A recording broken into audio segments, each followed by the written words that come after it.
In this video, I'm going to show you how to make a fingerless mitt. It's a fairly straightforward crochet pattern that gives a really nice textured effect. So it's great for beginners who want to progress into trying new stitches, and it's a really speedy project, so great for gifts and things. Excuse my ends that I haven't woven in at the end. The pattern is available as a free download on my website. It's Crochet Crafts. So the website is www.crochetcrafts.com, and you'll also find lots of hand-dyed yarns like the one that I have used here. So to begin our Hummel Doddies pattern, I am going to be working with a 4mm crochet hook and some double knit yarn. This is the colourway Mulberry, and it is a merino nylon base, but you could use any yarn that you have with a corresponding hook size. Once you've done this pattern a couple of times, you'll see just how adaptable it can be. So we begin with a slip knot, and I'm going to chain 31 stitches. Once you've got 31 stitches made, we are going to begin row 1, and it's worked out of just the back loops only. So if we look at this pink stitch here, this strand here being our back loop, that one at the front being the front loop, and sometimes a pattern will call for you going underneath both of them, but I find that quite tricky in the foundation row, so I tend to just go through the back loop only. And I'm going to create a double crochet in the second chain from the hook. I'm then going to do 11 more double crochets. So we've got 12 in total, and that should leave 18 stitches unworked. I've done 12 double crochets now, so I'm going to move on to do the half treble crochet. So that's yarn over the hook, into the next stitch, just the back loop only.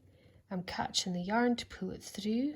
We've got 3 loops on the hook, yarn over again, and through all 3.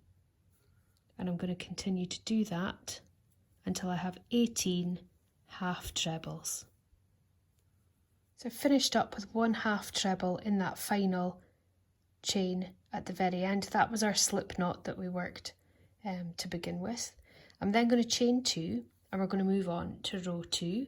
I'm going to turn it, and we skip the first stitch.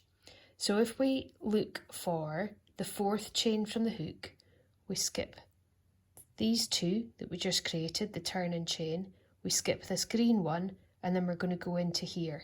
So we're going under both loops this time, yarn over into that stitch there to do a half treble, just like we did before, but the only difference is that we have missed this stitch here, and that's where we're going to aim our next stitch, yarn over into that stitch one prior to the one you've just worked to do a half treble. I know that's a little dark, the yarn there, so I'll show you again.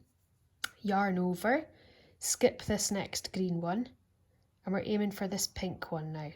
So into that stitch, pull through, yarn over, pull through all 3, yarn over, and I'm kind of angling my hook down to find the prior stitch and pulling through. I'm trying to keep my stitches nice and loose because then it makes it easier to pull through all 3 strands. And what we're creating here are like little crisscross effects. So I like to count these. We need to count 9 of these. I've done 3, and I'll continue to do 6 more. But the other way to check if you've done enough is just to count back from the end here. We're always going to have 12 stitches remaining, which forms the cuff part of our mitten. I've done 9 crosses now, and I have 12 stitches remaining here, and we're going to put a half treble in each of these. So we're going through both loops and just a straight half treble. Alright, that's the end of row 2. I've finished up with the 12th half treble in that final stitch there. I'm going to chain 1, turn, and then we're going to work 12 double crochets out of the back loops of the first 12 stitches. So 1, 2,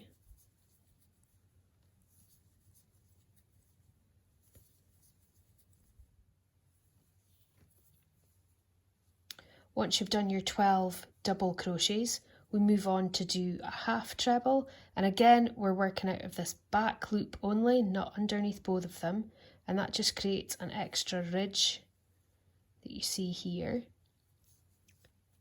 And it's a regular half treble crochet, and we do 18 of those to complete the row.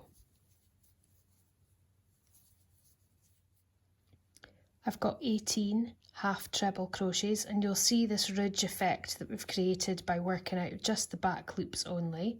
I'm going to turn. We're going to do these twisted half treble stitches for row 2. It's actually row 4, but chain 2. It's just a repeat of rows 1 and 2 all the way along. So we're working out of the 4th chain from the hook, 4. We're working out of both loops, half treble, yarn over. We're going to go back into this green one down here,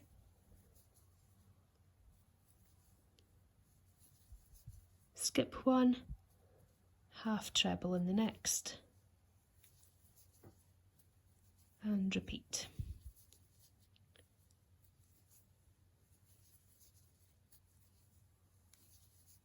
I've done my 9 twists, so I'm now going to do half trebles, 12 of them, just to complete the rib section. And remember, we're working out of both loops in row 2 and just back loops only in row 1.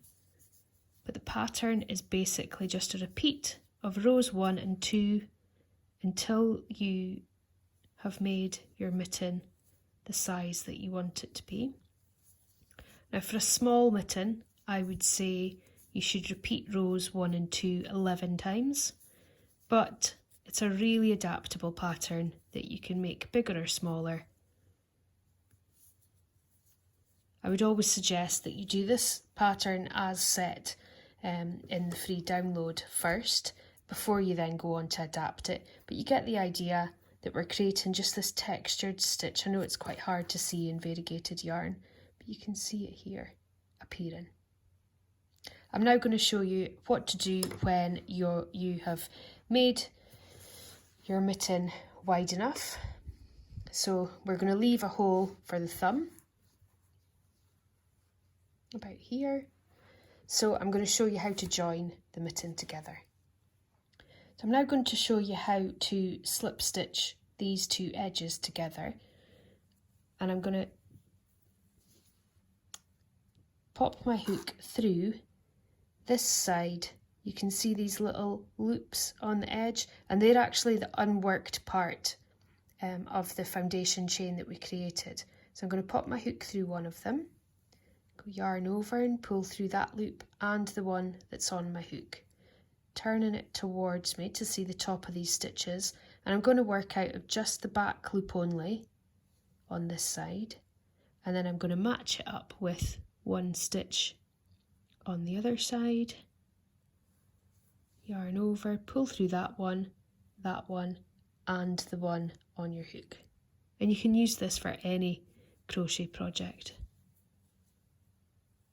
I'm going to continue that 12 times until we reach the end of the ribbed section of the cuff.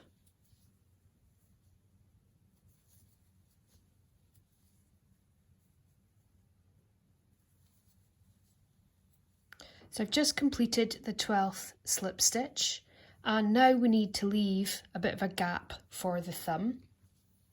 So I'm going to slip 8 stitches along just one side. Now you can decide whether to go along this side or that side, it doesn't really matter. I'm going to slip along this front edge here, and I'm going through just the back loops. 1, 2.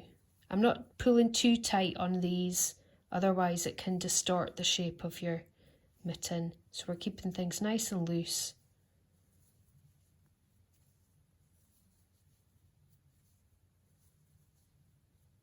So that's me done 8 slip stitches along that edge. We then want to count on the opposite side 8 of these loops here.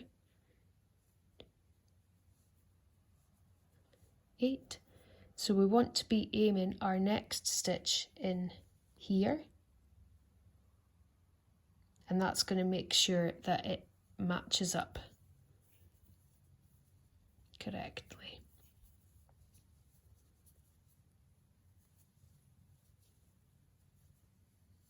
So 1, and then back to just the way that we did before.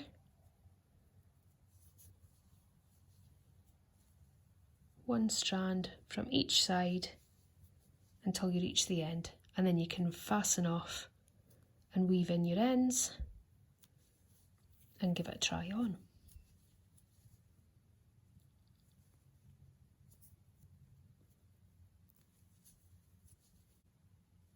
So I've slipped stitches all the way to the end now.